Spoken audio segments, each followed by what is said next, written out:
Filmic Pro est aujourd'hui l'application professionnelle de référence. Elle fonctionne sur tous les iPhones depuis l'iPhone 6 et elle est aussi disponible dans l'environnement Android pour certains modèles avec quelques options en moins. Voici la version iOS. En bas de l'écran, vous contrôlez en permanence l'état du smartphone, la durée de l'enregistrement en cours, le timecode, la capacité de stockage disponible, l'état de charge de la batterie et le niveau d'entrée du son. La résolution et la cadence d'enregistrement du projet sont aussi affichées. Pour enregistrer, touchez simplement le gros bouton blanc qui devient rouge.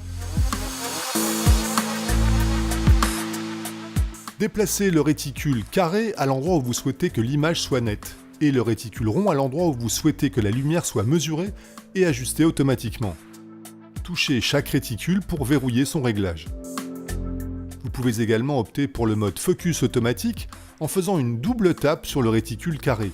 Il se transforme en rectangle pointillé et la mise au point s'ajuste alors automatiquement sur ce qui occupe le plus d'espace dans le cadre. Faites une double tape sur le réticule pointillé pour revenir au réticule carré et déverrouillez-le d'une nouvelle tape. Pour mieux contrôler la mise au point et l'exposition, touchez l'icône en forme de cible en bas à gauche pour révéler deux molettes. Utilisez la molette de droite pour ajuster la mise au point manuellement et la molette de gauche pour ajuster l'exposition. Les deux valeurs affichées à l'intérieur de la molette de gauche correspondent en haut aux ISO, en bas à la vitesse d'obturation. Vous pouvez verrouiller l'une ou l'autre de ces valeurs en la touchant pour ne plus agir que sur l'autre en agissant alors sur la molette. Touchez à nouveau la valeur pour déverrouiller. Pour vous aider à régler précisément la mise au point et l'exposition, activez l'assistance en touchant l'icône A. L'assistance se décline en haut de l'écran en 4 contrôles différents qui vont s'afficher sur l'image en noir et blanc. Le zébra affiche des zébrures rouges sur les zones surexposées, des zébrures bleues sur les zones sous-exposées. La bonne exposition correspond à une image avec le maximum de noir et blanc, sans rouge ni bleu. Le clipping overlay affiche les zones surexposées en rouge, les zones sous-exposées en bleu. Le mode fausse couleur affiche les zones bien exposées en vert, les surexposées en rouge, les sous-exposées en bleu. Et le focus picking aide lui à la mise au point en affichant les contours semi-nets surlignés en bleu, les contours les plus nets surlignés en vert. Touchez à nouveau l'icône assistant pour le désactiver, puis l'icône cible pour sortir des réglages manuels et revenir aux deux réticules. Si vous êtes un pro familier avec les histogrammes et autres vectorscopes, tapez plusieurs fois sur le panneau de contrôle en bas pour révéler d'abord l'histogramme pour contrôler la luminosité sur l'image, puis l'histogramme RVB, et enfin un vectorscope.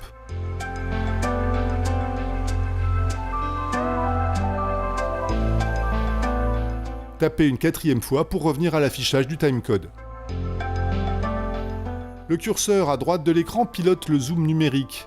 Vous contrôlez sa vitesse en faisant glisser le pouce plus ou moins verticalement. La jauge colorée indique en vert si le niveau de grossissement est acceptable, en jaune ou rouge s'il est exagéré et risque de produire une image de mauvaise qualité.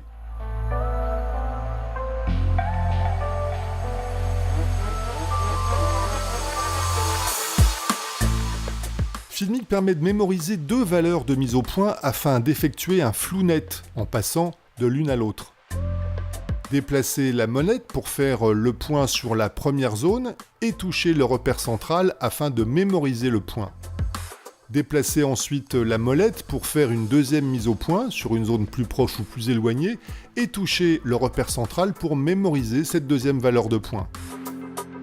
La molette affiche maintenant deux repères blancs, touchez celui qui n'est pas au centre pour faire un transfert de points.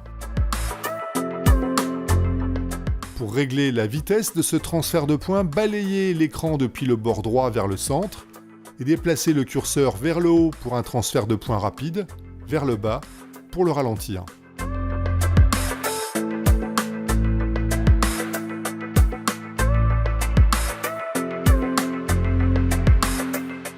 Filmic Pro règle automatiquement la température de couleur, mais vous pouvez le faire manuellement en touchant la grosse icône en bas à gauche.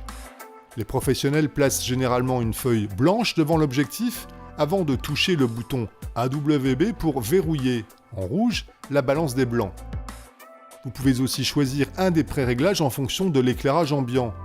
Tungstène, lumière du jour, extérieur nuageux, éclairage fluorescent. Vous pouvez encore régler manuellement la température au doigt sur le nuancier ou en agissant sur les curseurs de température, de couleur et de teinte, et enregistrer ensuite des profils personnalisés en appuyant longuement sur A ou B, puis en touchant Enregistrer les valeurs actives. Sur certains smartphones, vous pouvez aussi accéder à des profils colorimétriques professionnels, dynamiques, neutres ou log, à acheter et télécharger séparément. Touchez à l'extérieur pour fermer les réglages de balance des blancs. Touchez l'engrenage en bas à droite pour accéder aux réglages. Touchez Résolution pour choisir le ratio de cadre. La résolution de tournage, vous pouvez aller jusqu'en 4K depuis l'iPhone 6S et le débit d'encodage. Pour des résultats standards, nous vous recommandons de filmer en 16 neuvième, en HD 1080p et en optant pour Filmic Quality. Touchez à l'extérieur pour sortir, puis touchez Fréquence d'image pour choisir la cadence d'enregistrement, c'est-à-dire le nombre d'images filmées chaque seconde. Par défaut, Filmic est configuré pour le cinéma et la vitesse de 24 images par seconde. Les smartphones filment traditionnellement en 30 images par seconde, alors qu'en Europe, les caméras professionnelles et des DSLR filment en 25 images par seconde. Par précaution, nous vous conseillons donc d'opter pour la vitesse de 25 fps, qui vous permettra le cas échéant de mélanger vos images avec celles de caméra pro. Touchez à l'extérieur, puis touchez Audio. Ici, nous vous recommandons d'opter simplement pour le format AAC pour l'encodage du son. Assurez-vous que la correction automatique du gain est activée et choisissez quel microphone sera utilisé. Filmic propose les 3 micros intégrés du smartphone, le micro arrière par défaut, qui est celui de la caméra, le micro avant, celui de la caméra selfie, ou le micro bas, celui du téléphone. Par défaut, nous vous conseillons de choisir le micro arrière, ou d'opter pour le micro externe si vous en utilisez un, appelé micro des écouteurs quand il est branché sur une prise mini jack TRRS. Par défaut, Filmic enregistre les films dans sa propre bibliothèque. Sur iPhone, nous vous conseillons d'enregistrer vos prises de vue directement dans la pellicule d'iOS. Pour cela, dans les réglages de Filmic, touchez Appareil, puis Enregistrer dans la pellicule. Dans la section matériel, vous trouverez quelques options propres à certains matériels ou accessoires pour piloter par exemple Filmic Pro depuis le joystick de la poignée Osmo Mobile. Enfin, je vous conseille d'activer le stabilisateur si vous filmez à main levée, ainsi que la grille des tiers pour améliorer vos cadrages. Sur certains smartphones dotés de 2 objectifs, vous avez la possibilité d'opter pour l'un ou l'autre, en plus de la caméra selfie.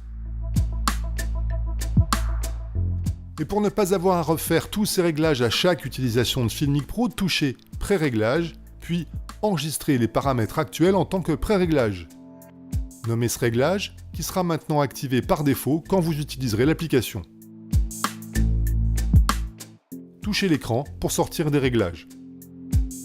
Sur iOS, si vous avez choisi de laisser les rushs dans Filmic, vous y accédez en touchant le bouton Lecture.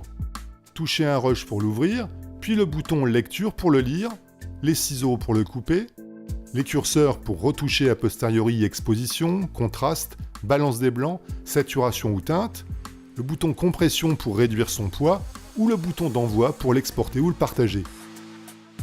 Balayez un rush de gauche à droite et touchez Supprimer pour le supprimer, ou bien touchez l'icône de sélection multiple puis sélectionnez successivement différents rushs afin de les exporter vers la pellicule, de les partager ou de les supprimer.